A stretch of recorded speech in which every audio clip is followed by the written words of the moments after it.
The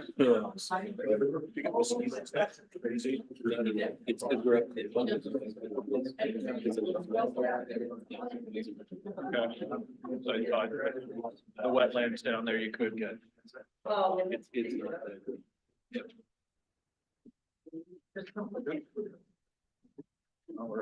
Looking forward to it.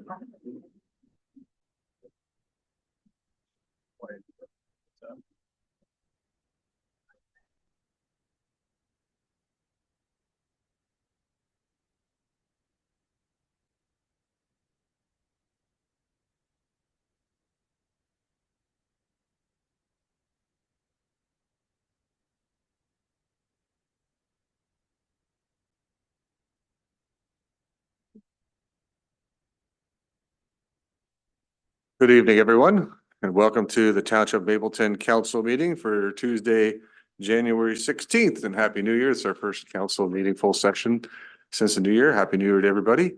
If you are able, please rise for O Canada.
All right.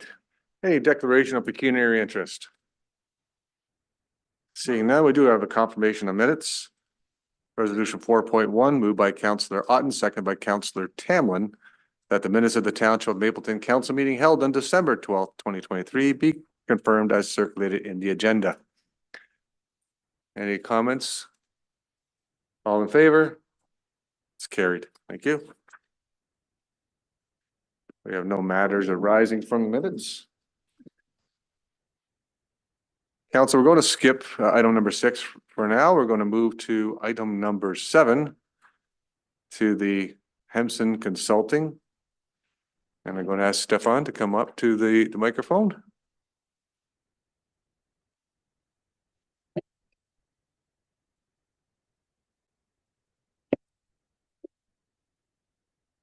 Thank you, Mr. Mayor. Members of Council. My name is Stefan Cetrinovic. I'm a partner at Hemson Consulting in Toronto. We were retained to undertake a building and planning applications fee review for the township. And this is a presentation of the results of that review to you.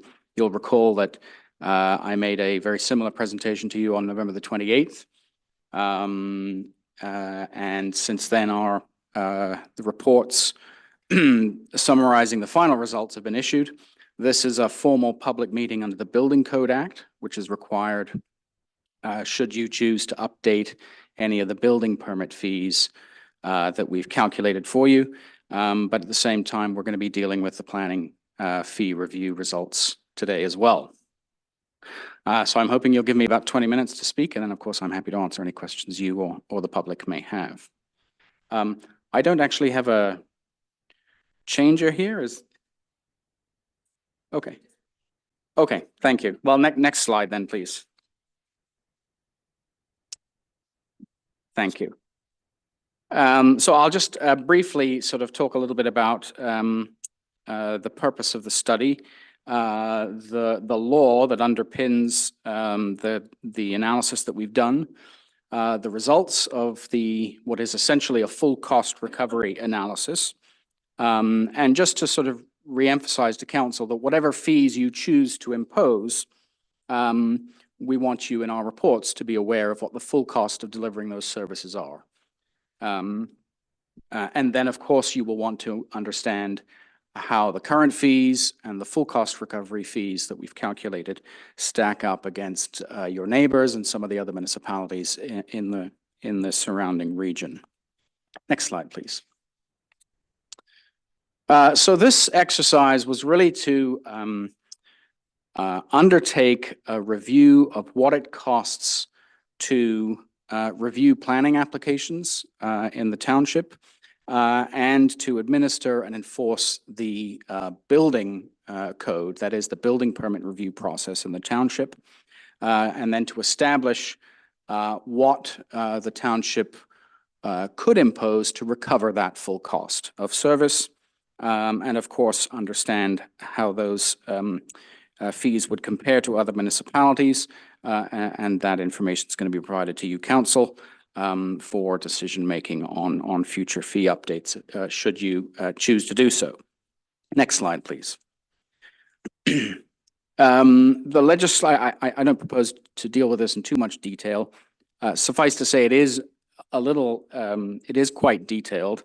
The planning fees that you impose are imposed under the Planning Act. The Planning Act says you can establish fees for processing these applications. Very importantly is that when we calculate these fees, we have to ensure that each type of application is set a fee that recovers no more than the cost for that type of application. So there's no cross-subsidization that's allowed under the planning fee regime. And moreover, these fees are appealable to the Ontario Land Tribunal. So a certain amount of rigor is required to get them right. But there's no public meeting requirement for those fees. And then the building permit process is regulated under the Building Code Act. And again, this does require a public meeting. There is no right of appeal for these fees, and you can have that cross-subsidization. So a little bit more flexibility about how you go about setting the building permit fees. And then finally, there's the Municipal Act, which is sort of a umbrella authority for charging fees, just generally. Next slide, please. This kind of work is pretty labor intensive. Most of the costs that the township incurs are the costs of labor. And in our reports, you will see we've distinguished between several different types of costs. There's the direct costs, which is the cost of the staff who are handling the applications, reviewing them, doing the site inspections, that sort of thing. And their salaries and benefits and office space and all the rest of it. There are indirect costs, which is generally the cost of your corporate departments that support the building code operations or the planning operations. And then for the building permit review process, there's a provision that we have included in the fee payment that would contribute to a reserve fund or 3 reserve funds that you maintain, mainly to offset years when things are slow and you still need to pay staff, but also to deal with future capital expenditures such as, building renovations, that sort of thing. Next slide, please. This slide then just summarizes the analysis of the building permit review process.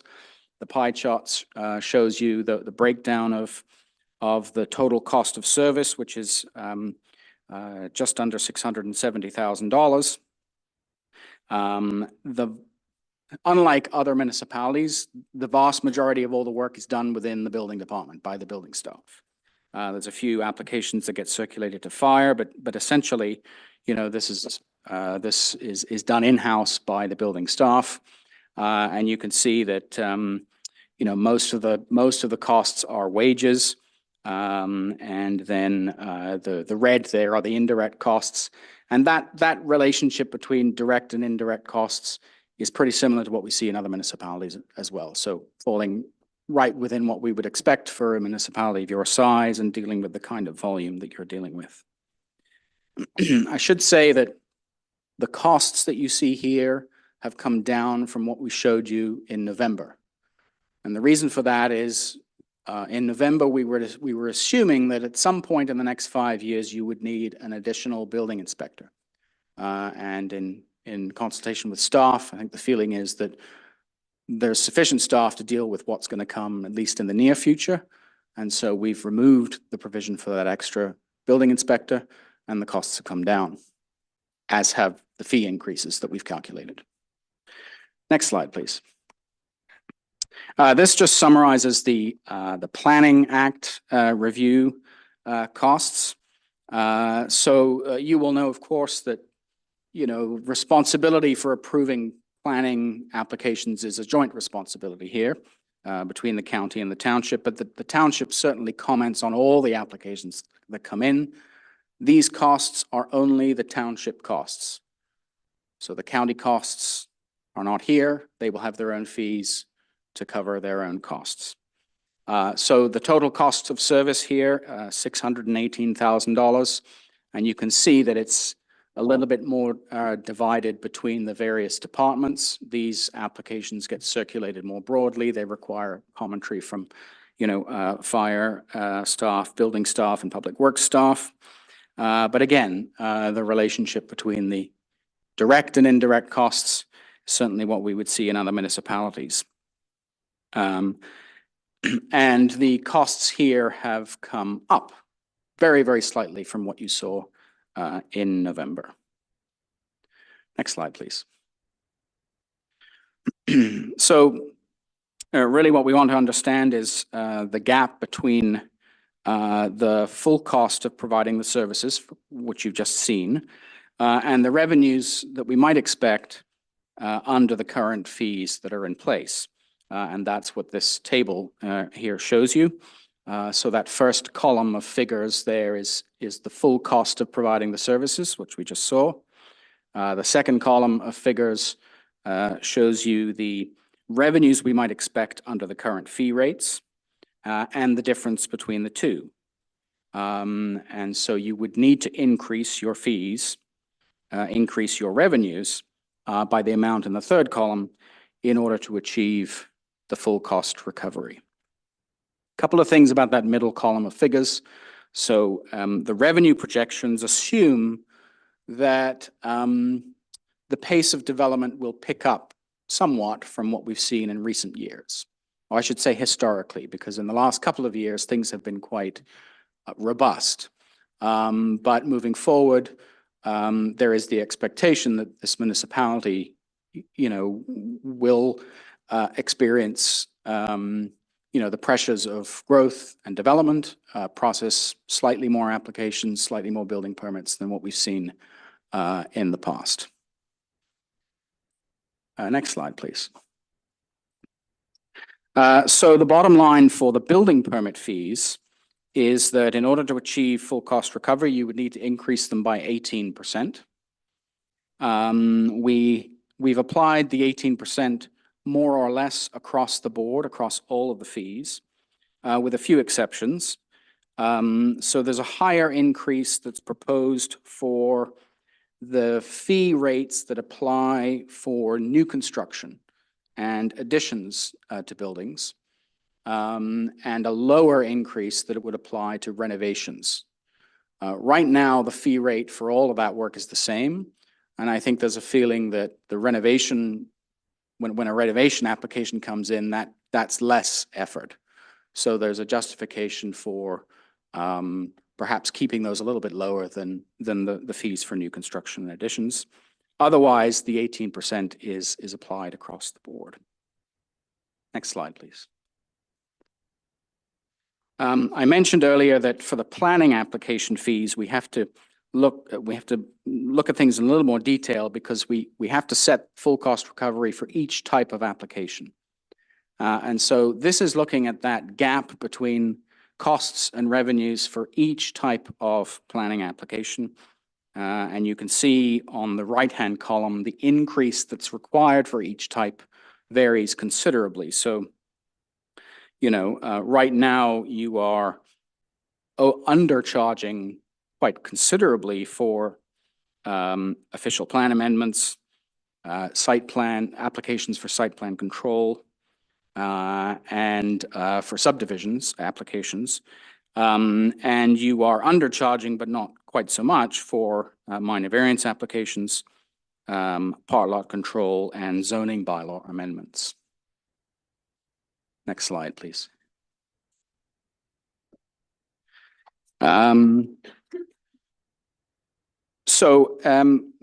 You, of course, and I'm sure there are members of the public too, who will be interested in seeing if those increases are put into place, what will that mean for the fees that are charged here relative to, your neighbors? So we've looked at municipalities in Wellington, other municipalities in Wellington County, Minto, Wellington North, Centre Wellington, and Guelph Aramosa.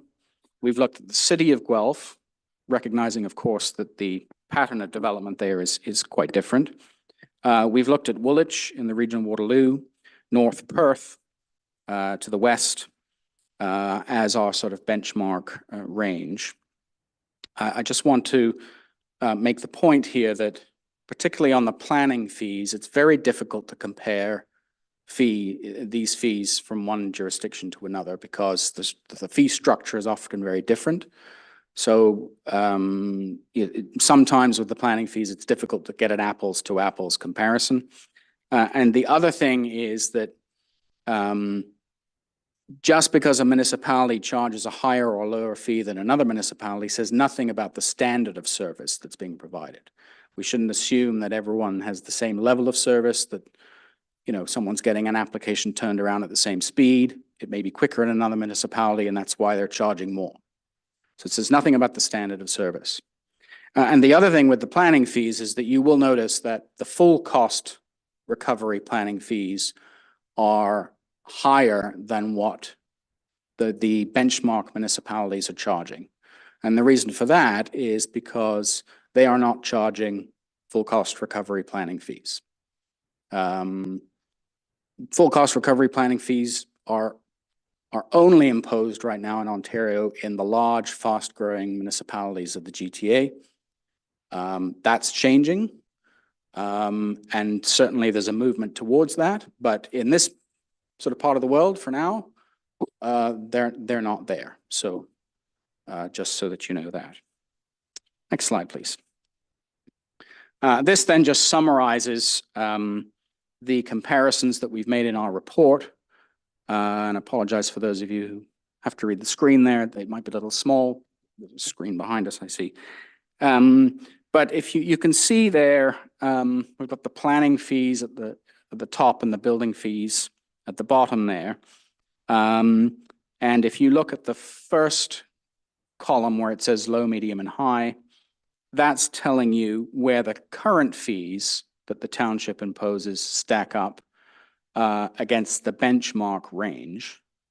And for the most part, with a couple of exceptions, the township's fees are very low.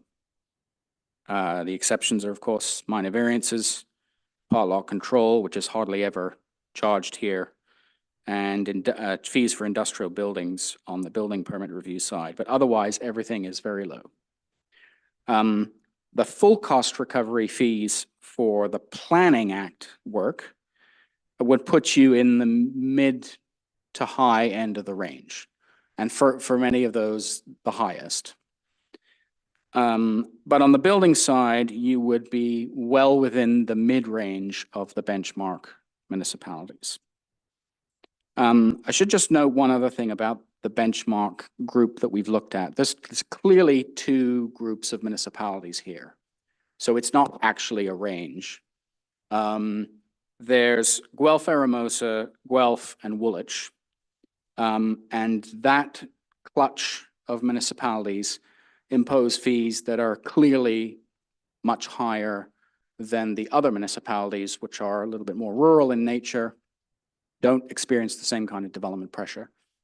So right now, on the building side, you are clearly, even among the more rural municipalities, you're at the low end of the scale. So adding the 18% would put you up at the high end of the scale of the rural municipalities, but the low end of the scale of Guelph, Guelph Hermosa, and Woolwich. So that's a bit convoluted, but I want you to understand the distinction here. It's not a range, it's two clear, distinct groups of places. Next slide, please. I mentioned at the beginning that for the building permit fees, there's a provision that has been included in the fees to make annual contributions to 3 reserve funds. One of which is there to really deal with situations when there's a period of low construction activity, when you can't rely on the fees to cover your costs. The other reserve funds are for legal expenses, and the last one escapes me, but I can check at the end if there's a question about it. Suffice to say that the cumulative balance of those 3 reserve funds at the end of last year was just over $1 million. That's just over 1.5 times the cost of your building code operations for 1 year. And most municipalities target anywhere between 1 and 2 times the cost of their operations when setting those reserve fund targets. So you're exactly where you need to be for that. Nevertheless, we recommend that you continue making provision for adding to the reserve fund for 2 reasons. First of all, when you look historically at your building permit fee revenues, it's been very volatile. The swing from 1 year to the next is quite substantial. And so you need a very healthy reserve fund to deal with those swings moving forward, particularly if there's a delay in the growth that we anticipate occurring. And the second is that, I understand that, there may be some, at least in the near future, which I mean the next 5 years, there may be some building renovations that are required, particularly for space that is being used by the building code officials. And this reserve fund is specifically designed to fund those kinds of expenses. And so you will need to ensure that you have funds available to pay for that should you choose to proceed with those renovations. The next slide, please. So just some other recommendations, and this deals with the structure of the fees rather than the amount of the fees. So I don't propose to go through these in great detail. Suffice to say that, there are some areas of the bylaw schedule where we've recommended that fees be combined, where there's no difference in the level of effort. There are some fees where we've recommended that things be separated, where there is a difference in the level of effort. And there's provisions that are put in to deal with refunding fees, dealing with security deposits, and to allow council to index the fees annually to keep pace with inflation. Next slide, please. And on the building code side, there's a list of fees that are proposed to be introduced for the first time. These are for services which you currently provide, but for which a fee is not charged. Next slide, please. And then there's some very minor changes that are being recommended for the planning fee schedule. There's a couple of fees that are really not planning matters, which should technically be charged under a different bylaw, but it's really not the end of the world. And again, there's a provision that we've written in to allow council to index these fees on an annual basis. Next slide, please. So just wanted to conclude with sort of how we come to where we are today and where we go from here. So I mentioned that our draft results were presented to council on the 28th of November, and that based on feedback from that meeting and subsequent discussions with staff, we've made some changes to the calculations, and we've issued our reports for both the planning and the fee and the building fee reviews. This is the statutory public meeting which was required for the Building Code Act. and the township has complied with the notice requirements for this public meeting, and in that an ad was released on December the 21st in the local paper. So all that remains after this meeting is for council to consider and approve new fees should it wish to do so. Thank you, Mr. Mayor. Thank you, Stefan. So I'm going to split this out with building and planning separately, because the building permit fee, we do have a public meeting for it. So we're going to open that up for discussion. If there's anybody from the public that wishes to speak in regards to the building permit fee, the floor is open. We will open it up for you to speak if you wish to speak about the building permit fee review that was just given and was posted.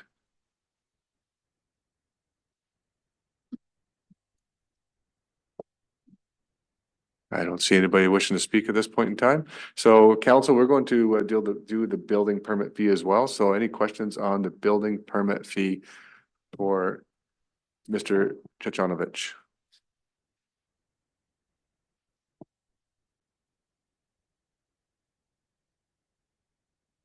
They might take a minute. I threw him a loop here and separated it out, so.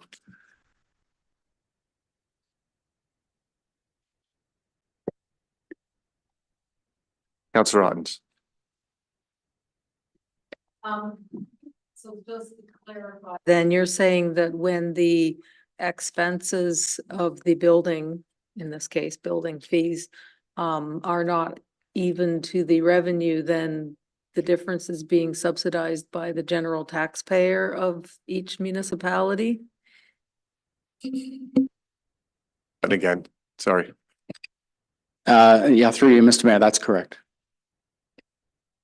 Well, I should say, any shortfall currently is probably being funded from the reserve fund, but ultimately paid for by the taxpayer, yes. Other questions? Let me start with one here, sir. The fees for Minto, Guelph-Aramasa, and Wellington North are quite low compared to what we're planning on doing here. Is it possible that their fees are low because they use the county as their main planner? Mr. Mayor, honestly, I don't know. Our comparison didn't involve calling those municipalities and asking them why they might be low. But that sounds to me like it might be a reasonable assumption, but I suspect it's a little bit more than that. Mm-hmm. You know, generally municipalities start moving to full cost recovery when development starts to take off, and the pressures of paying for a service start to pinch. And so I suspect that it may be that, as I mentioned earlier, those municipalities haven't really dealt with the level of development that causes them to look at this in the same way that you are, and perhaps Guelph and Guelph-Aramasa are. Thank you. Other questions? Councillor Tamlin? With some of the fees, just like the Mayor Davison was alluding to, there was quite a big difference between some other neighbouring municipalities. In your experience, does those big changes in fee structure affect like the affordability and choices that people make to where they live? Like, is there a bigger kind of trend that happens because of that's been witnessed? Do you know?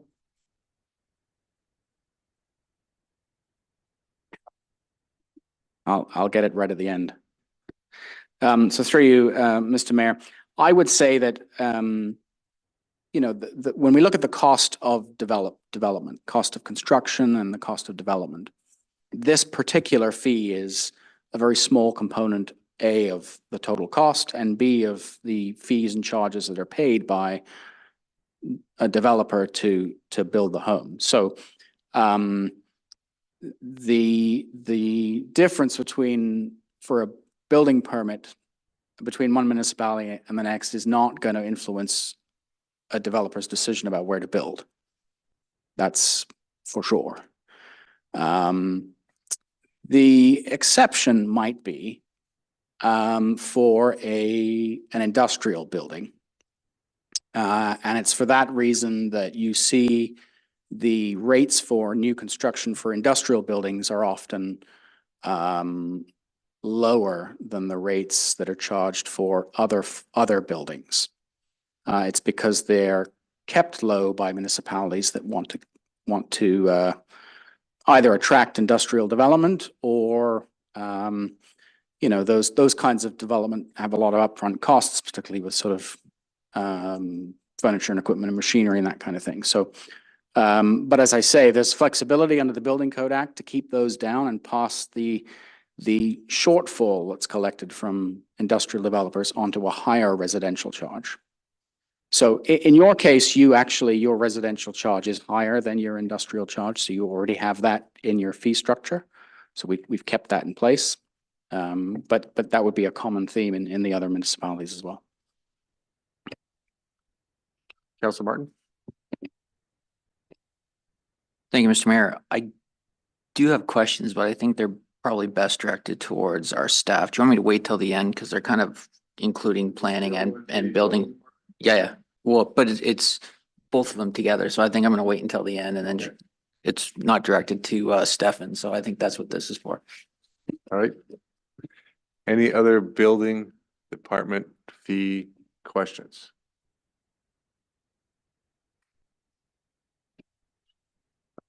Well, come back to me again. The salary cost you have listed here is $355,141 for wages. Does that include consultants or just staff wages here at the township? Mr. Mayor, it includes both. Includes both. Yeah, all costs, whether they're external or internal. Okay, so under that wages, we did have a CBO, a deputy CBO, and a building inspector and the admin. Did we remove the deputy CBO from this analysis? I know you talked about removing a future building inspector, but did we remove that deputy CBO as well? Yes, Mr. Mayor. So the staff structure reflects 2024 moving forward. Thank you. Yep. Other questions? Did anything get sparked in the public for questions on the building fees? Nothing? Thank you.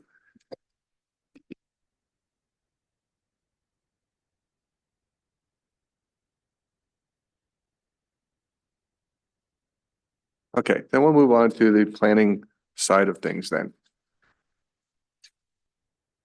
So questions from council on the planning fee review.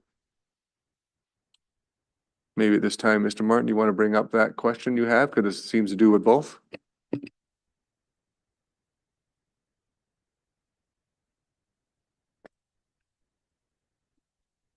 Thank you, Mr. Mayor. So this is probably a case of we better be careful what we wish for when we decided to go full cost recovery. You know, we were bound to get these kind of numbers returning at us. But you know, while I assume that the mandate of Stefan was to bring us like the direct and indirect costs and kind of do a recommendation for what the fees look like for a full cost recovery. You know, fee increases of 18 and 84%. The 18 is a massive number. The 84 is gigantic. But that's what we requested as far as the report goes. My question for staff would be, I don't know, Manny or whoever you would direct this to, before we, you know, implement these recommendations, is there a possibility that you and your team could potentially look at some cost mitigation strategies, or, you know, just as a way to, so I'm going to assume though, we've had reports from the building department for as long as I can remember, stating that, you know, turnaround times for applications are extraordinary and that we're well exceeding the mandatory requirements for timelines. I'm going to assume that that's not something we want to mess with, that that's a feather in the cap for our municipality. But do you think that there are, it's be worth a staff report on potential cost mitigation? Great question. Thank you. Through your worship. Absolutely. So, like you mentioned, and appreciate the presentation, I guess the mandate was complete and full cost recovery. So of course, when we talk about full cost recovery, we're talking paper, printer, electricity, office space, carpet, basically everything that you can think of is divided into a percentage and charged back into the presentation. But staff is already working on a staff report to come back on the 30th. I think it's on the 30th, with what we feel based on the report we've seen and what we can, deficiencies we can find. And I think maybe even Tim's already done his report. But yeah, and all while, of course, maintaining the great service level that the staff do provide to the public. So absolutely, that will be coming on January 30th. Staff have already taken it upon themselves to get going on that. So you'll see something coming, and and I mean this with all due respect, the numbers may not match what was presented today. They may be lower, but we needed some time to just kind of dive into that ourselves as well. Thank you.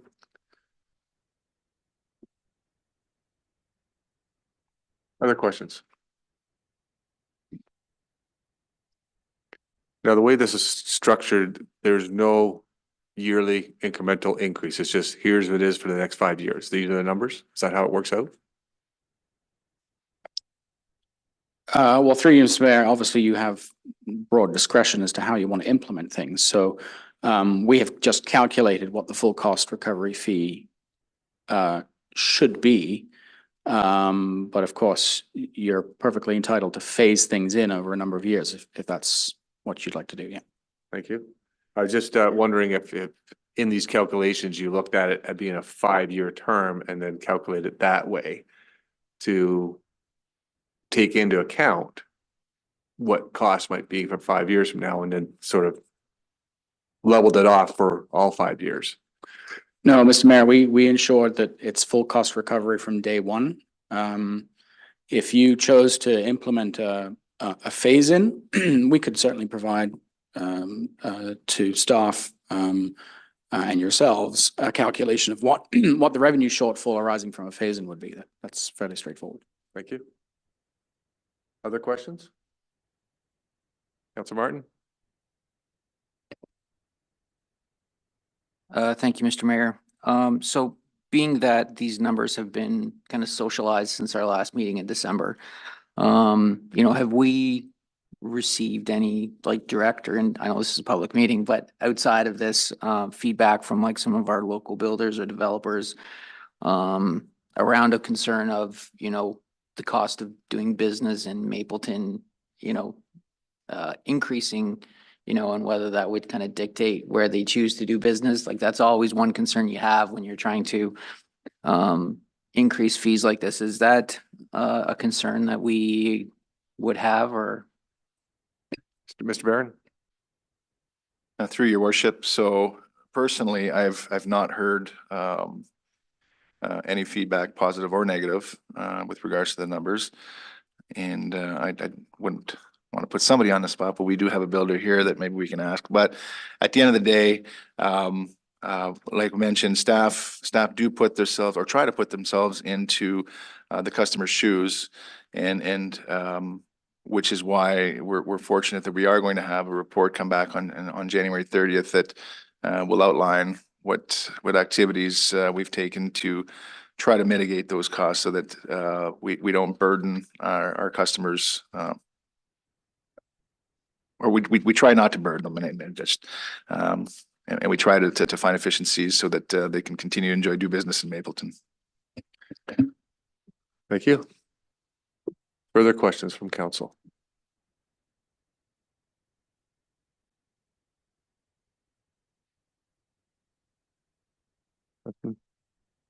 Councilor Martin? Mr. Mayor, procedural question. So if staff are expecting to bring back a report. Are we able to amend the motion just to receive the report for information? I was as going to get opposed- that, Oh, okay, coming sorry. up. So yes, it's something that you can bring up in just a moment to amend that motion. I was hoping that you would bring that up because there is that part that, we need to remove. Any other questions? I'm not seeing any other questions, so I'm going to read the first motion. So there is two motions here, council. The one motion just deals with the presentation. Item 7.1, this is moved by Councillor Otten, second by Councillor Tamlin. The Township Mapleton Council received for information the presentation of Hempson Consulting entitled Building and Planning Application Fees Review. All those in favor? That's carried. The second motion is moved by Councillor Tamlin, second by Councillor Ottens, that Township Mapleton Council receive for information a delegation of Hempson's Consulting, Stefan Chechanovich, regarding Mapleton's building permit fee structure and planning application fee review. And the staff be directed to prepare a draft amending bylaw for consideration at its council meeting of January 30th, 2024, reflecting the Hempson proposed building fee structure to be initiated as of Thursday, February 1st, 2024. And further, that staff be directed to prepare a draft amending bylaw for consideration at its council meeting of January 30th, 2024, reflecting the Hempson proposed planning application fees to be initiated as of Thursday, February 1st, 2024. Mr. Martin, you would like to propose an amendment? Yeah, or do we just defer that? What's easiest? Or do you want it to defer both the building permit fee and the planning applications? Yes, please. Okay. So we have on the floor a motion from Councillor Martin to postpone. Yes. We changed the wording. To postpone until what date? Till, are you talking till February meeting? Because this is, our next meeting is January 30th. We'll have a report January 30th. Yeah, through your worship. Yeah, we'll have a report. So perhaps let's hear or let's see what staff come back with, and then maybe have the bylaw the next meeting after that. Okay, so we'll bring it to the March meeting. Or sorry, February meeting, to one of our council meetings in February. Does that work, Mr. Martin? Postponement until a meeting in February. So that motion's on the floor. Need a seconder, please? That'd be Councillor Reed. All those in favor? That's carried. Thank you. So that is postponed till a February or February meeting. Thank you. Thank you, sir, for coming tonight, and have a safe drive home. Now back to our regularly scheduled program. We'll go right to item number 6 under the the Planning Act. We have 6.1, the recommendation that Township Mapleton Council receive for information the planning report regarding ZBA 2024-01, the Ballman SNF 6415 Yatten Side Road, Part Lot 19, Concession 1.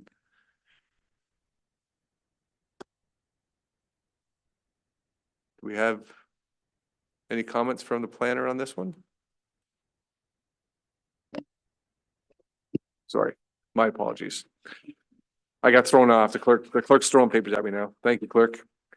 This is a public meeting on the Planning Act to hear comments from the public and proposed agencies to give consideration to application ZBA 2024-01 for proposed zoning bylaw amendment. Subject lands are located at Part Lot 19, Concession 16415 Yatten Side Road. Purpose and effect is to amend the site-specific exemption on the lands to allow the construction of a 341.8 meters squared accessory structure. We'll now hear from the clerk. Thank you, sir. Staff can confirm that property owners and agencies were provided with the required notice by prepaid first-class mail on December 20th. Township staff comments are included in the report. Proper postings were completed December 20th. Source water comments were received. No concerns were expressed. GRCA comments were received. No concerns expressed. and the County of Wellington planner comments from their planning staff were received and included in the agenda package. Thank you. Thank you, Mr. Clerk. And now we'll have Linda Redmond. Thank you, Mayor. So this application is for a property that is located in the hamlet of Wallenstein. It's designated and zoned future development. A number of the properties in Wallenstein do have this designation simply because they're still figuring out what they're going to do there. So a future development designation is very restrictive in terms of what can go there. There is a farm on the property now, a house with an outbuilding, a 2,500 square foot outbuilding that they have permission to house 3 horses in for personal transportation. But the site-specific zoning limits their accessory structures to that one building. So that's why they need a zone amendment to allow them to build an additional one. They want to put a 3,680 square foot building, an additional accessory structure on their property. So they need a zone amendment to allow that. Thank you. The owners, Solomon and Franny Bowman, have any comments or further explanation? Nothing? Thank you. Any comments from those in attendance, please indicate so and state your name and address. We'll first hear from those in support of the zoning amendment. Anybody here wishing to speak in support of the amendment? Anybody here wishing to speak in opposition of the amendment? Questions from council? Councillor Tamlin. Yeah, through you, Mayor, so for you, Linda. So with it being zoned future development, there are these restrictions on the size of building and for housing 3 horses, etc. This building already exists. I understand it's within the cluster of the existing buildings. But can you explain why those restrictions are in place for future development? Because there's a building there already that houses the horses, and this other building is planned to house 3 horses as well as other things exceeding the limit of the 2,500. But in the report, it said there was no concerns from planning. So I wonder what the kind of rationale was behind that, please. Thanks. So oftentimes when you see a future development zoning, it basically means we don't know what we want to see on those lands yet. So in the interim, you usually can have certain uses that can go there that aren't going to restrict any future development of the property. So in this case, there is a farm on it's a 20-acre parcel. It's farmed. There's a house, a residence, and an accessory structure to the residence. So, and it's it's offset. So there's still a big piece of land that is developable at some point in time. So the reason I didn't really have any concerns from a land use perspective is because this building is just accessory to what's already there. It's located in that cluster. So it's not further compromising the lands or impeding any future development of the remaining lands, because we want to leave that available for something else, because it is a hamlet. So there is opportunity for more intensive uses that could go on there at some point in time. But when that time comes, there would be a requirement for an official plan amendment, for a zone amendment, for a full review to make sure that whatever use goes in there is appropriate. Thank you. Further questions from council?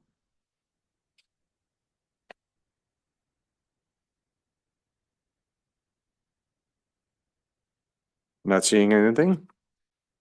We'll conclude the public meeting. Thank you for attending this public meeting. Now I'll move to the resolution, moved by Councillor Tamlin, second by Councillor Ottens. Township Mapleton Council received for information the planning report regarding the WA 2024-01, Bowman SNF 6415 Yatton Side Road, Part Lot 19, Concession 1. Any further questions before we vote? All in favor? It's carried. Moving on to the next one under the Planning Act. This is a public meeting under the Planning Act to hear comments from the public and agencies and to give consideration to an application ZBA 2024-02 for proposed zoning bylaw amendment. Subject lands are located at Part Lot 18, Concession 177515, Wellington Road 109. Purpose and effect is to permit an agricultural commercial use on the subject lands. We will now receive information from the clerk regarding statutory requirements. Thank you, sir. Staff can confirm that property owners and agencies were provided with the required notice by first-class mail on December 20th. Township staff comments are included in the report. Proper postings were completed December 20th. Source water comments were received. There were no concerns. GRCA comments were received and are included in the agenda package. And the County of Wellington planners' comments were received, and they are also in the agenda package. Thank you. Thank you, Linda. Thank you, Mayor. So this application is for a egg grading facility that's going to be locating in Mapleton. The property is it falls under the reduced egg lot criteria. It's in the rural area, but it's on a smaller parcel. There's an existing dwelling and an outbuilding on the property now. And the applicants would like to construct this egg grading facility. And this is a agriculture commercial use and meets the requirements of the egg commercial zoning. The egg commercial zoning also permits an accessory residential use, so that house can continue to be there and be in compliance with the zoning as well. We have no concerns with this use at all and feel it's a great location for this facility. Thank you. Do the owners Lester and Christine Brubacher have any comments or further explanation?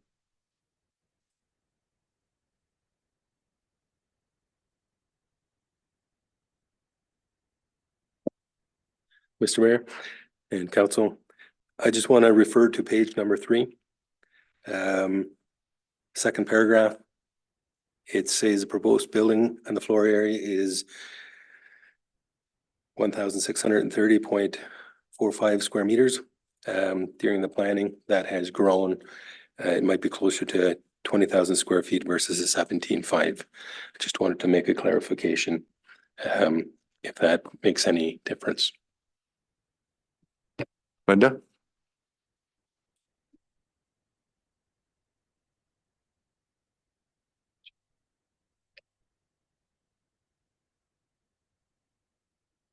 So just for clarification, they're going from 17,000 square feet to 20,000 square feet. So as long as it meets all the setbacks for the egg commercial zoning, there's no issue with that. I'm just thinking as I'm speaking here. I don't see an issue with it at all. It will be required to go through site plan approval, so we would be able to address any matters under that. It would be good probably to see a site plan just to make sure it meets everything so that when we bring back the amending bylaw, we can include any other relief that may be required to expand the building to that size. But just right now, looking at it, I don't see an issue with that size. Thank you. Are there comments from those in attendance? Please indicate so. We will first hear from those who wish to speak in support of the zoning amendment. Anybody wishing to speak in opposition? Questions from council? Councillor Ottens. Thank you, through you, Mayor. I'm not sure if this is a premature question. Do you know how many people this facility would employ once it's up and running?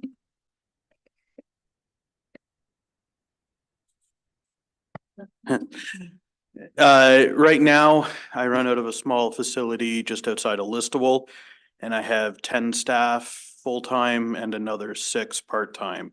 So I would expect to have kind of similar numbers with the new spot.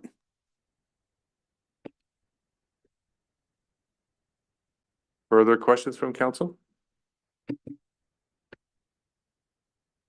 Seeing none. This public meeting is now concluded. Thank you for attending the public meeting. Do have a resolution here, item 6.2, moved by Councillor Otten, second by Councillor Tamlin. Township Mapleton Council received for information the planning report regarding ZBA 2024-02, Rubacher LNC 7515, Wellington Road 109, part lot 18, concession 17. All in favor? It's carried.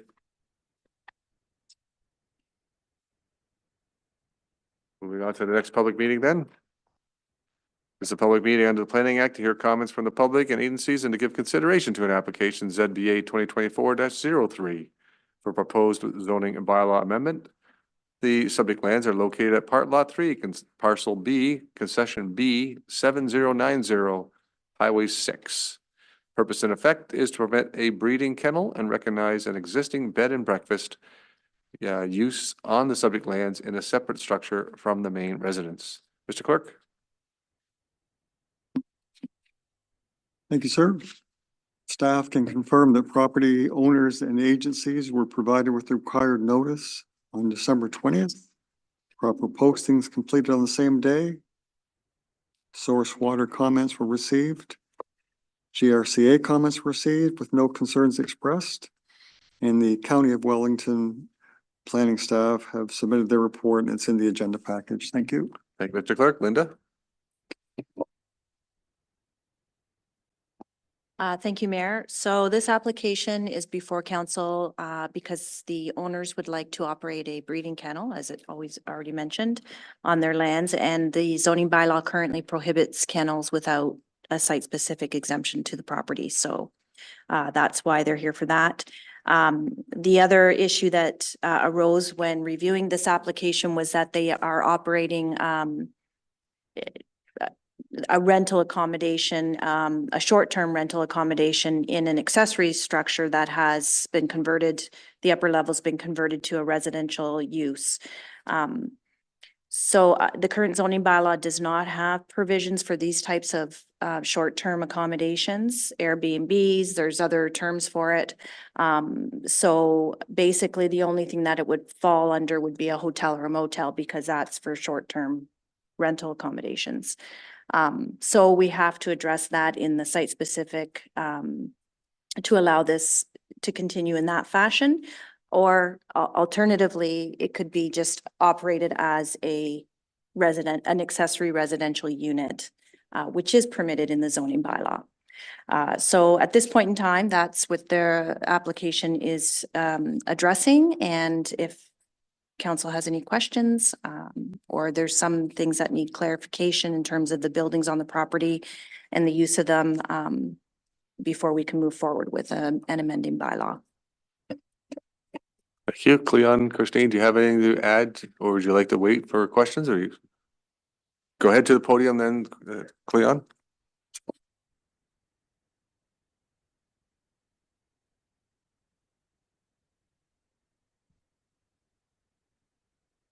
So Christine and myself have been residents of Mapleton Township for 42 years and have lived at our current location since 1999, where we raised our family of 5 children. We are seeking an amendment to permit a breeding kennel and to recognize an existing bed and breakfast on our property. Since 2004, we have operated on a small scale, breeding purebred chocolate Labrador retrievers. We have been members of the Canadian Kennel Club since we began, and all our puppies have always been registered with them. We take pride in raising our dogs in a humane way and staying connected with the puppy buyers after they leave with their new pets. We follow healthy standards by never breeding a female more than 1 time per year and retiring them after they are 5 or 6 years old. As we head into retirement, we would love to be able to continue supporting our property and passion for these pets with the approval of amendment for a breeding kennel. We are also seeking an amendment to recognize a bed and breakfast in an existing building on our property. The building is separate from our residence, but within 150 feet behind us. This portion of the building initially evolved to accommodate traveling family members when they would return home for visits from serving our country abroad. As our property grew to become a more diverse hobby farm, The dwelling unit has become an enjoyable place for people to stay for short weekend getaways, as it was made available on Airbnb when our family was not visiting.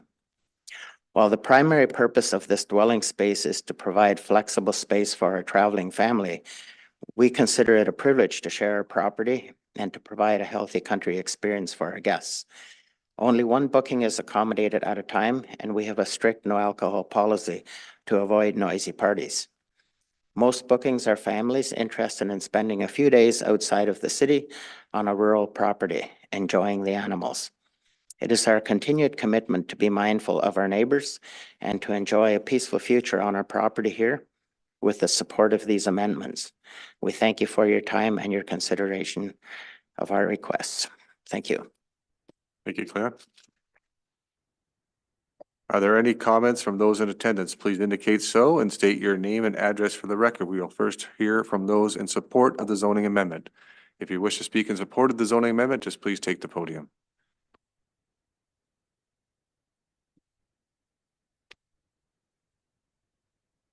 Thank you. Just state your name and your address for the record, please.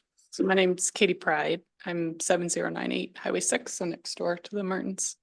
We've been there 5 years now, and we've had no concerns with the Airbnb or the kennel, like no objections on our part.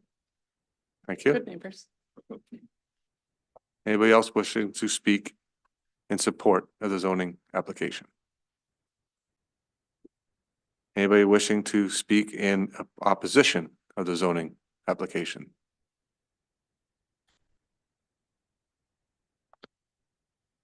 Are there any questions from members of council then on this one? Councilor Ottens.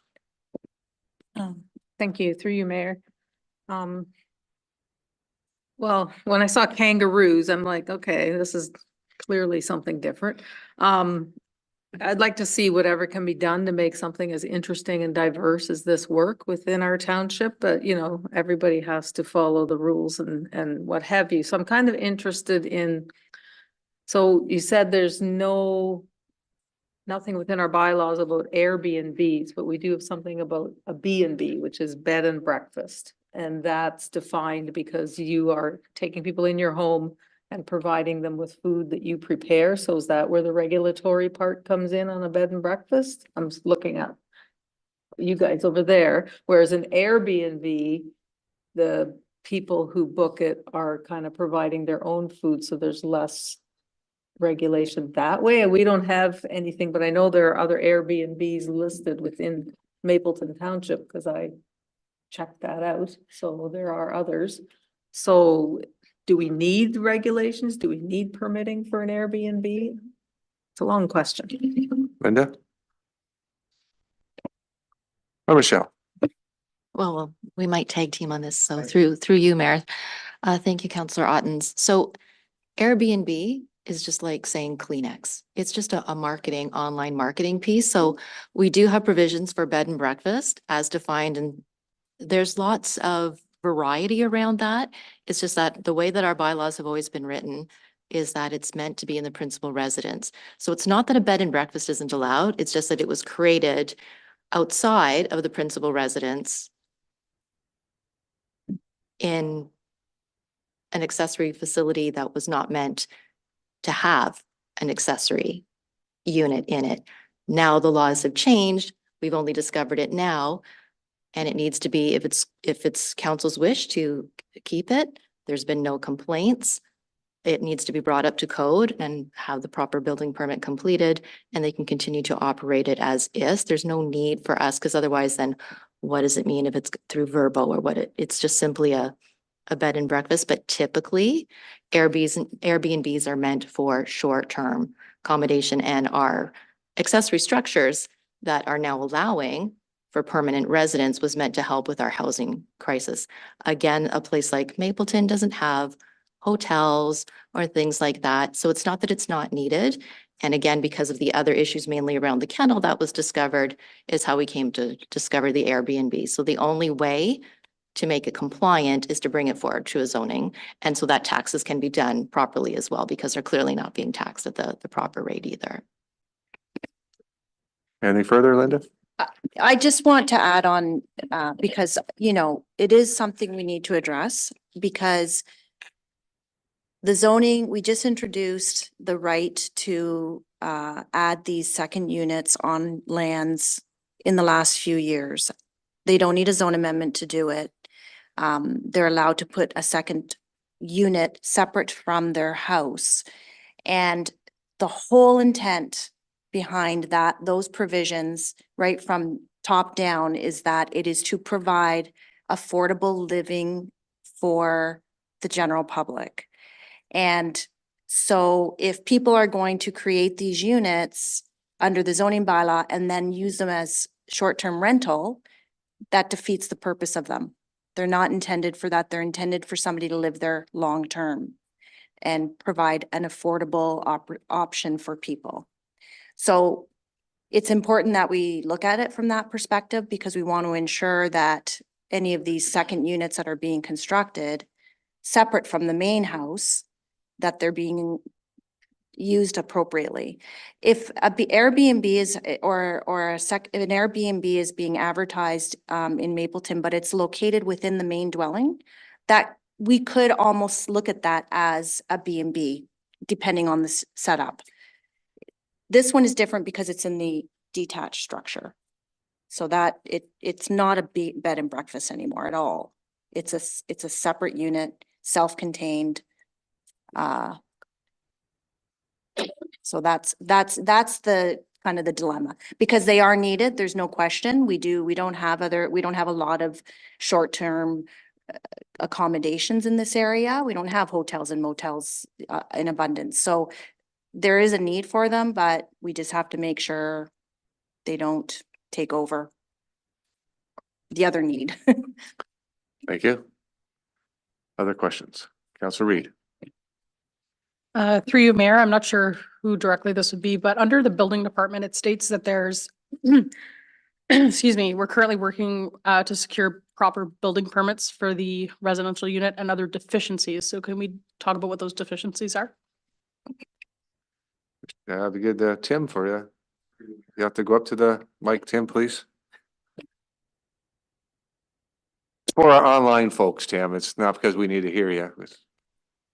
Through you, Mayor, to Councillor Amanda Reed. So a few of the deficiencies that were noted during a site visit were some improper fire separations and just catching up on heating and ventilating as well. And yeah, it was constructed, some of the finishes inside without a permit. And to make it into like with proper smoke and life safety systems. So if they're not too far off, I do believe Lester has been working on the plans to submit for a permit application. Follow-up question? Okay, go ahead. You might be off the mark here. Through you, Mayor. So this zone property is currently agricultural. So knowing that we've been seeing commercial use through that property, they've been paying agricultural tax rate for all these 20 years they've lived there.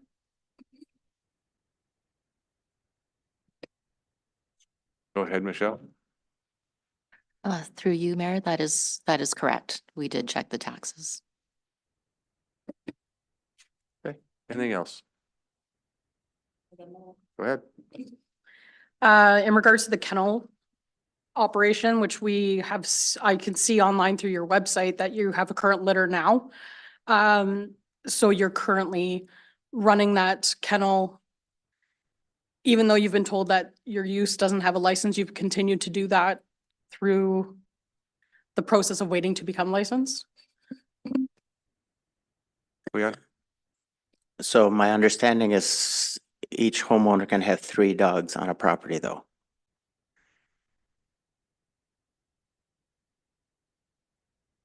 Sorry, understanding that, but you're running it, you do have litters now. So you are running a breeding facility as well at the time. Yes, we have done it since it's over 20 years. I was never aware that you can't have under 3 dogs.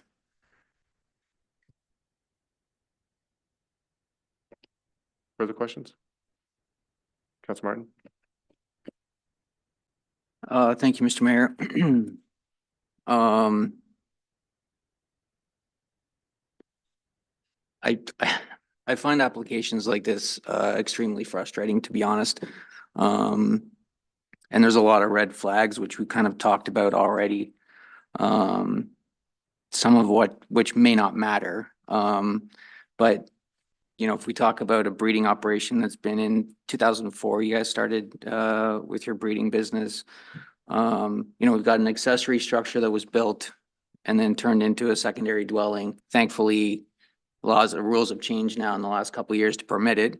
But we've got, you know, an awful lot of things happening on the property that were not in compliance with what the township bylaws are, the building department, the planning department. And, you know, applications like this kind of fly in the face of people who do it by the book, right? When they submit legitimate applications well in advance of constructing buildings.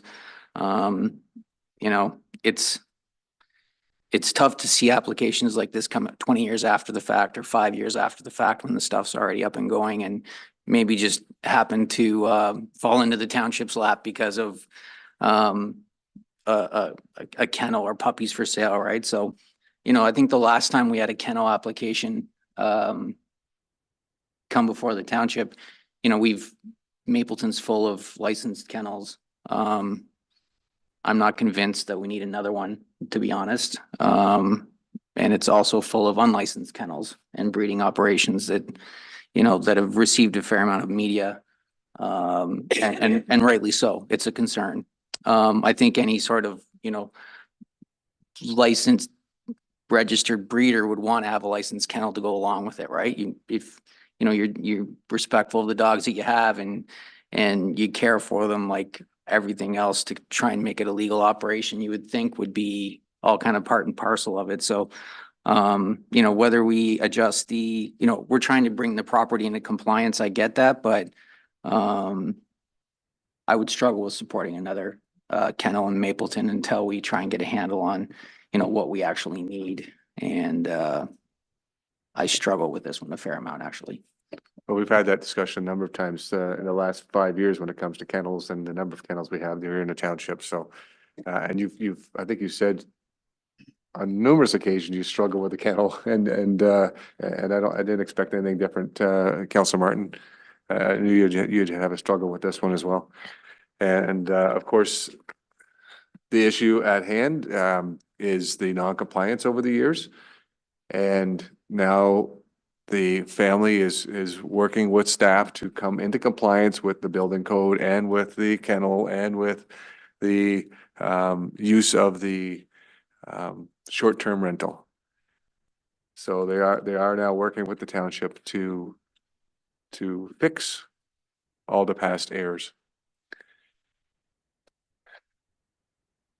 Councilor Martin. Thanks. So just on that vein with, you know, with the compliance piece, when it comes to like permit fees and planning fees and I know in the past we've had, you know, some sort of penalties attached to these sort of well after the fact kind of applications. Is that something that will be proposed? Is that currently something we have within our fee and charges at the moment?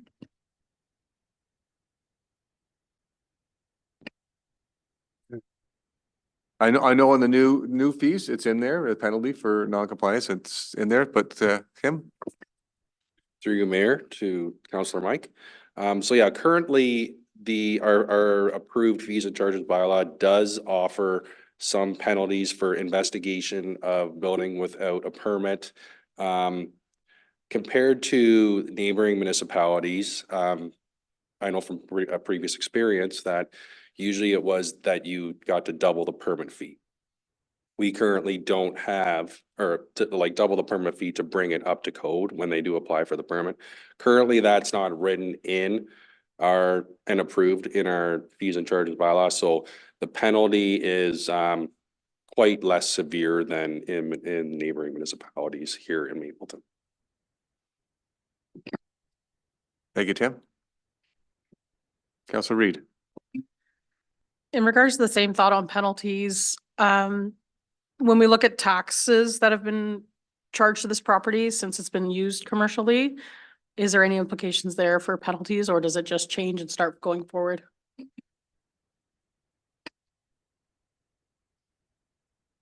Mr. Morrison. Through you, your worship, once MPAC realizes that the assessment should be increased, they will increase it for the current and 2 prior years.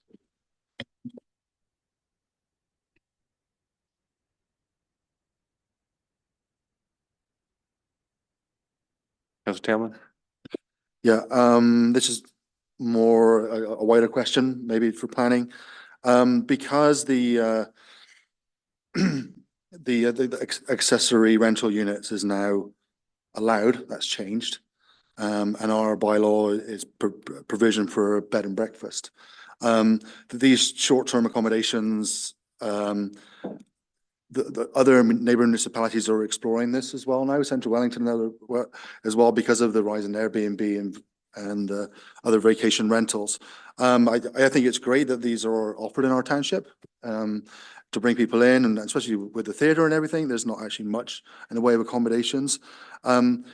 Is there an opportunity for then staff to open up and look at the bylaw again to start bringing, think about maybe regulations that kind of address taxes, address the safety aspects, fire, drinking water, accessibility, and all those other things. And some municipalities have a short-term accommodation tax as well. Anyway, I'm not sure if there was an opportunity to do that. If council wishes to have a new bylaw, that's under council's purview. We can ask for a bylaw to be written. Yeah. Just need a motion from someone to have a bylaw written on short-term rentals, and once it gets passed, then staff would write a bylaw about it. Okay. So something we can do in the future if you choose to do so. Thank you. Further questions? Councilor Martin? Just a comment. I know I've been mostly negative on this application. I would echo Martin's thing on the short-term rentals. I think it is a good thing for our municipality. There is, like already was mentioned, there's no motels, there's no hotels, Airbnbs in this type of setting. I assume would be desirable for people. I hope it is. And so while I may not like how we've gotten here, I think that, Airbnbs and these short-term rentals can be very beneficial. So I'd be supportive of a motion. All right. Any further questions on this Planning Act?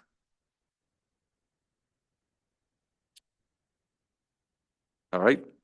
Would all those interested persons attending please provide their name and full address, postal code, be recorded if you haven't done so already. I think it's over there where Tim is. This public meeting is now concluded. Thank you for attending. The resolution here is 6.3, moved by Councillor Tamlin, second by Councillor Ottens, that Township Mapleton Council receive for information the planning report regarding ZBA 2024-03, Martin C&C 7090 Highway 6 Part Lot 3 Parcel B Concession B Peel. Anything further? All in favor? Opposed? It's carried.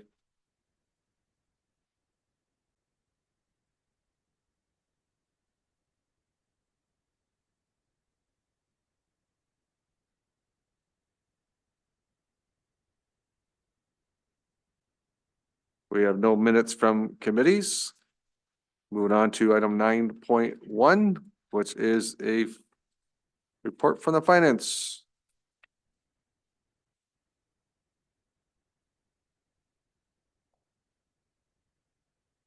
Let's let everyone settle.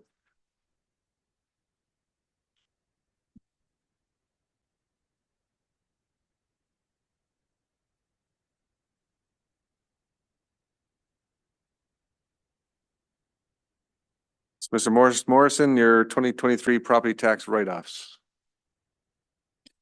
Through you, your worship, this is a standard report we provide each year.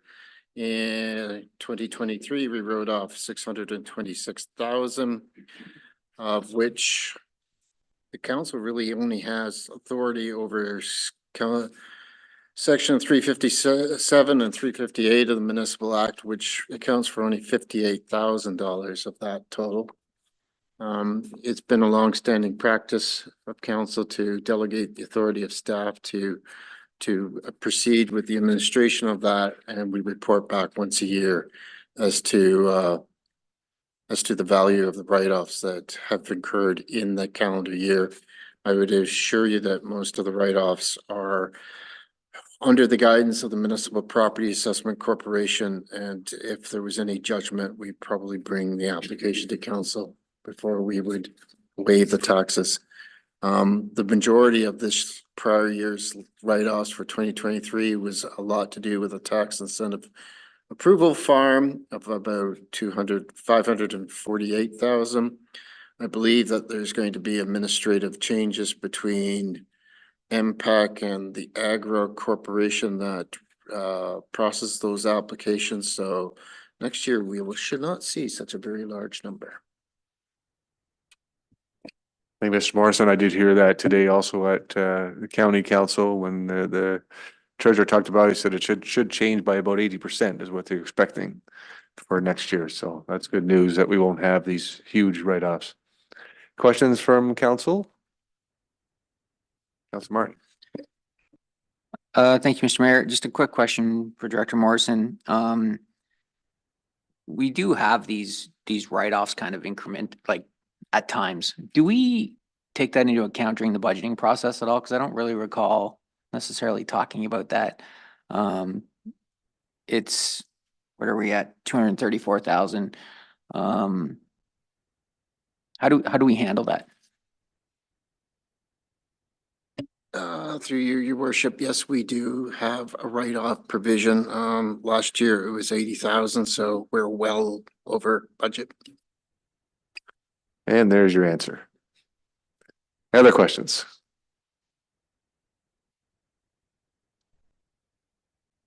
So resolution moved by Councilor Otten, second by Councilor Tamlin, that Township Mapleton Council receive for information finance report FIN 2024-01 regarding property tax write-offs in 2023. I'll call the question. All in favor? It's carried.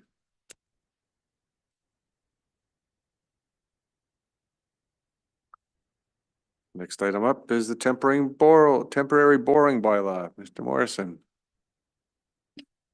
Through you, your worship, this report is also a yearly report that I do in order to ensure that we retain our line of credit for $2 million with RBC. And should there be a need for emergency, we could go out and secure more debt in the event of an emergency. Since I have been treasurer, we've never actually used this bylaw, but it's should be seen as more of an insurance policy than anything else.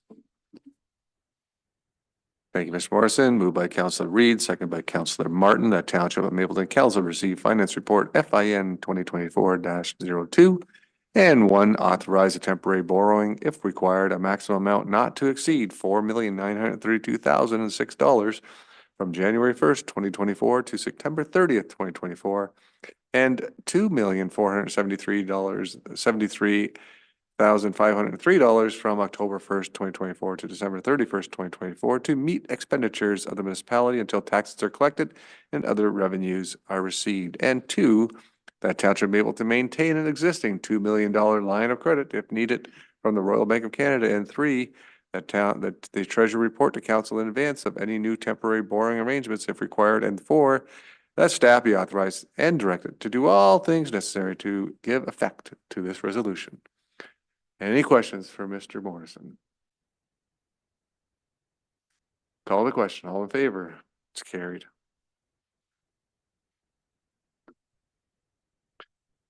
(9.13). This is levels of service and demand drivers.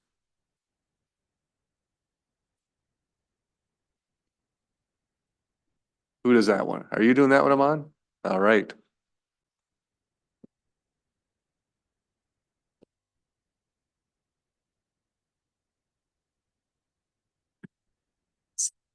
So through you, Mayor, so this was just a report for levels of service and demand management drivers. This report was since our talks in asset management approach, like the plans that we're supposed to do for 2024 and July 2025. This is just to drive the talks around levels of service and demand management. This report was just to give a brief, a high-level overview of what the levels of service mean in terms of our budget and what are the demands that drive those levels of service. In this report, we try to sort of exemplify the levels of service through the recreational facilities that the township operates.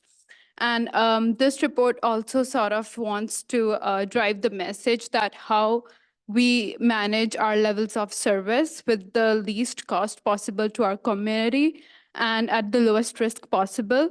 We tried to give an overview of briefly about what kind of levels of service we're supposed to look at.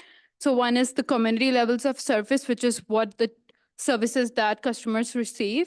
And the other is technical levels of service, which are what we township, as a township do to provide those levels of service.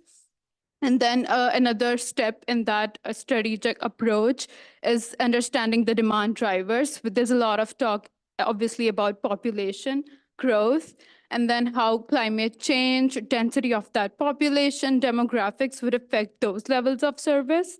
So basically, we want to kind of direct our approach towards good asset management practice, as opposed to build it and forget about it till it falls apart approach. So this was just a high-level report based on that. And we are also preparing another report or a presentation of a sort that dives deeper into how those levels of service and demand drivers are linked and how they would affect our overall asset management strategy going forward. Thank you. Thank you. Stay right there. Questions from members of council?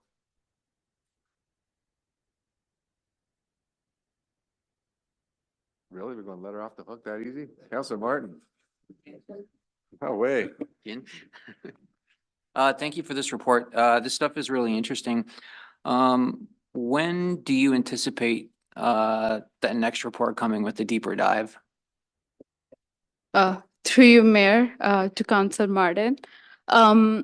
I'm hoping that I would be done with the presentation in a couple of weeks. I'm targeting about a month's time. So hopefully by then I would have a brief presentation ready, and that's easier to understand and sort of includes like every important factors that we should consider in like our decision making. Thank you. Don't make it too brief. Make it so we can understand. Okay. You have to lengthen it to help our minds. So Okay. let's stretch it out a little. Sounds good. Thank you. Other questions? I thought you'd be jumping all over this Drayton Fire Hall facing the $900,000 here. Sure. Okay. Let's talk about that. So, so $900,000 in renewal needs for the fire hall, in the next 10-year period. You know, it's not very long, like 10 years to contemplate the location of, like, that's the location that's the issue. Like, has that work started to even contemplate what that would look like and what the, operational requirements of the fire hall would demand? It's perfect for that. But with the deeper dive report, that we'll probably leapfrog off of that in conversations about numerous, you've highlighted 2 examples here already, but whether it's land acquisition or, that's pretty precious commodity around here for a facility that size with the requirements that will go along with it. So when would be a good time to start that conversation? I would suggest that we start doing that very shortly. Looking at with the county, looking at paramedic halls with 2 bays and 3,000 square feet. We're roughly at this point looking at $7 million for the build plus land acquisition. So this is something we'd have to build into our plan, because as you stated, this is something in the next 10 years, this $900,000. So if we're looking at moving away from that location where we are now to something else, it's something we're going to have to plan for and budget for. Anything further? Mr. Morrison? Your worship, staff's not making any recommendations. We're only trying to point out how you should be viewing a demand driver versus what we have to maintain the existing asset. So the answer is we should have a question that answered by July of this year. What are we going to do? When should we be building a new larger facilities and how and why we should plan it out? And what are we going to do with the existing structure right now that's requiring almost $1 million just to maintain, the bay is about half the size of what we currently need. So it's a very small area to start with. It's only 1,500 square feet, and I think you want quite a bit more. Thank you, Mr. Morrison. Other questions or comments? Thank you. Do have the resolution here moved by Councillor Martin, second by Councillor Reed, that Township Mapleton Council receive for information Finance Report FIN 2024-03 dated January 16, 2024 regarding work undertaken for the township's levels of service and demand drivers. All in favor? It's carried.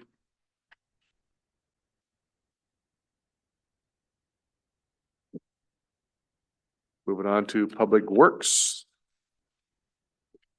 Mr. Morgan. ASC, I'll help you out when you need it. Yep. Thank you, Mayor Davison and council. Just this report is an FYI for council. Last year we brought forward a bylaw and reduced the remaining speed limits around our school zones within Mapleton. And the county did reach out and we provided them with our new bylaw and the location. So this is basically the county has an RFP out, and I just found out today from Mayor Davison that there's a bit of an extension on that RFP to come to the county. And so for the first year of 2024, it's just a county driven trial project to see how it works. And then in 2025, at the end of 24, we'll revisit it and it may be offered to, or if we wish to jump on as a member municipality to this program, we can do it and set it up in our own school zones. And so the county this year has identified 5 school zones on county roads within Mapleton and 1 community safety zone. So those will be their targets for 2024. They hope to implement it for for the September 2024 when the schools are back in. And I'll keep council updated from the county and along with the chair, the transportation services for the county. We'll keep council up to date on how this is going on because there's always concerns with speeding through school zones, and we want to lower those and keep those down for the student safety. So just a little bit of an FYI where the county is moving. All right, any questions? I chair the roads, and this was actually my motion at county to bring this forward to RFP.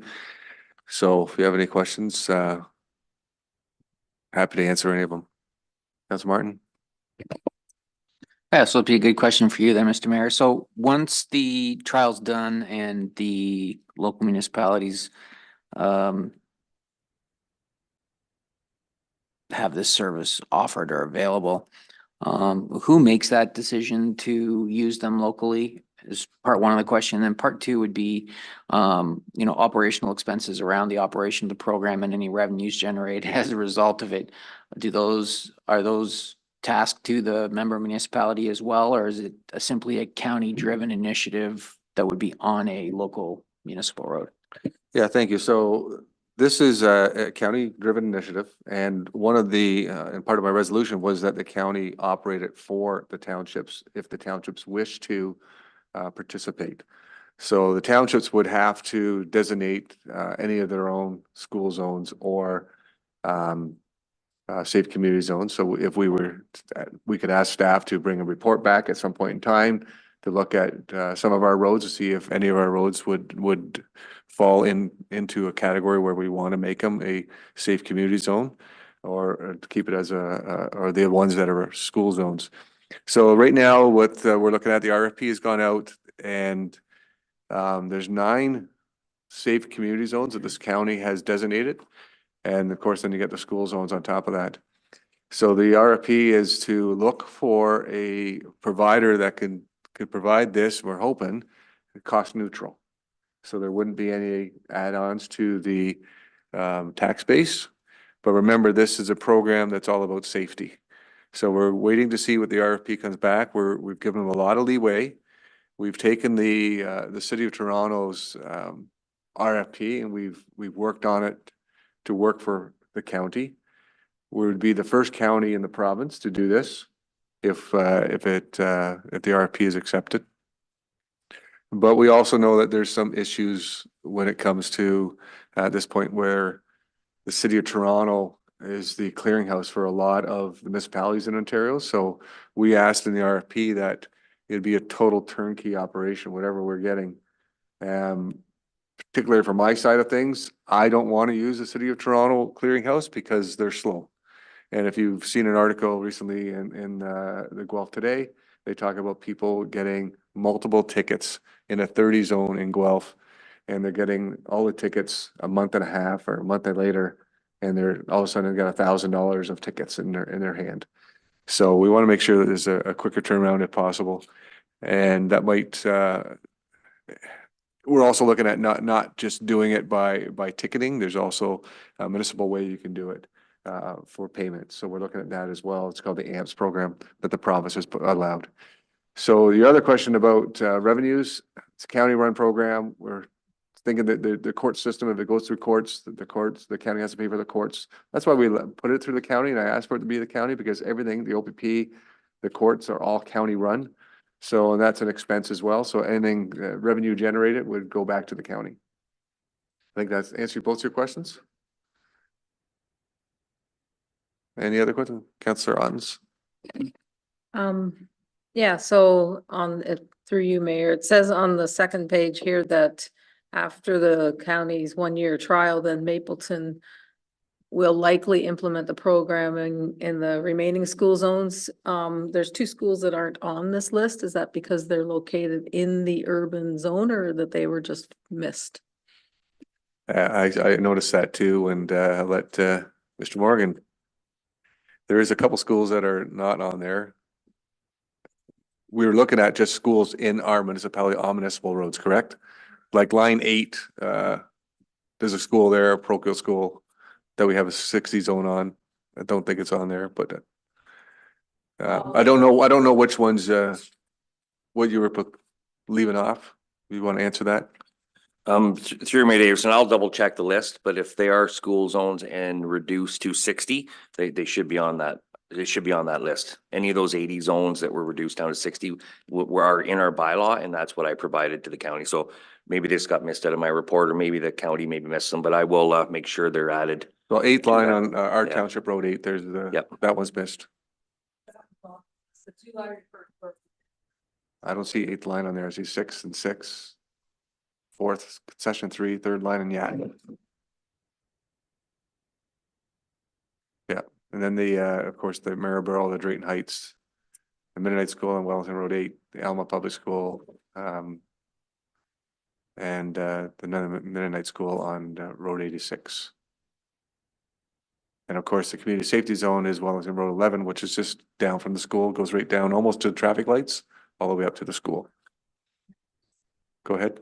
So the 2 that I referred to town itself, so do they not apply to this then, like Community Christian School and Maranatha, which used to be the old Drayton Junior School? So they're not on this list at all. They're in 40 zones already, I'm assuming, so. Right. They'd be 2 also that we put on the list. They're in our bylaw, both those zones. Let's read. Looking at some of the addresses, the only question I had is, excuse me, it's not necessarily the road the school's on, but the main road that's nearest to the school. Like, for example, Alma's not on 17, it's on Simpson Street. Alma School, the county has it for the county side of things, but we'd have to add it to our side, but it's also at a stop sign, so I don't know what kind of speeds go by that school. We'd certainly have to look at it. use something like the Black Cat to look at the speeds of motor vehicles going through that area. That would help us choose whether we want to include it as a safe community zone, if we were to add any. But it's something we can look down the line. Right now, it's going to be a county pilot project on the safe school zones and the safe community zones that are put in place. And we're just waiting for that RFP to come back to see what innovations that any of the proponents have for us. Like I said, the RFP is, the main focus is for safety, but we also want to make it cost neutral. Anything further? All right, so moved by Councilor Reed, second by Councilor Martin, that Township Mapleton Council received Public Works Report PW 2024-01 dated January 16, 2024 regarding the County of Wellington Automated Speed Enforcement Program. All in favor? It's carried.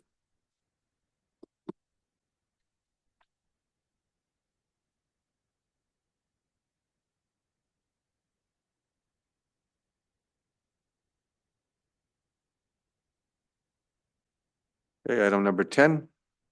There's two items on item number 10. This is moved by Councilor Martin, second by Councilor Reed, that bylaws number 2024-001 being a bylaw imposing special drainage rates upon land in respect of which money is borrowed under the Tile Drainage Act. And the second one, pause for dramatic effect. The 2024-022 being a bylaw to appoint Tim the Tool Man. There we go. Tim Schwartzentruber to be the chief building official for the corporation of the Township of Mapleton. Be hereby read a first, second, and third time, signed by the mayor and clerk and sealed with the corporate seal. All in favor? Floor is yours, new CBO. I'd like to say thank you, Mayor and Council, for the opportunity to represent the township as a chief building official. I aspire to improve upon the reputation of the building department here. I do have a little piece, Jenny Spice, who was a permanent min here. She is back in the township. So we do have another skilled staff to complement the three of us to try to increase productivity and efficiency in the building department.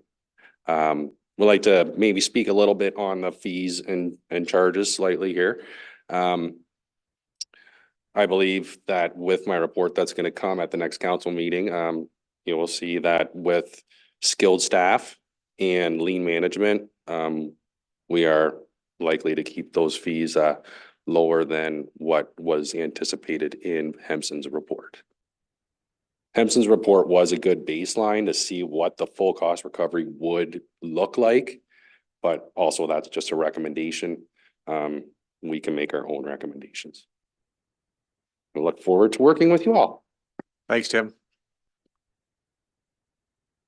Moving right along, there's no correspondence for council's direction. We do have correspondence for council's information. Item number 12.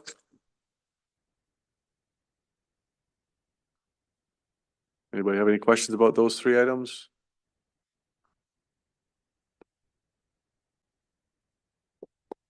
Item number 13, notice of motion. Number 15, other business. We do have the Roma conference coming up, starting this weekend, Sunday till Tuesday, I believe. I believe we're all around this horseshoe going. Good. We don't have anybody else have other business they'd like to bring up? Councillor Ottens? That Mapleton initiative is still going on, so they're meeting on Saturday morning if you're interested. Which Mapleton initiative? That was that big meeting that at the arena about affordable housing. Okay, thank you. I didn't know whether you're talking about that or you're talking about the 150th or. Oh, I guess that's a thing too. But that's, yeah, that affordable housing initiative, they have a possible idea in the plate, so. Okay. Anything else?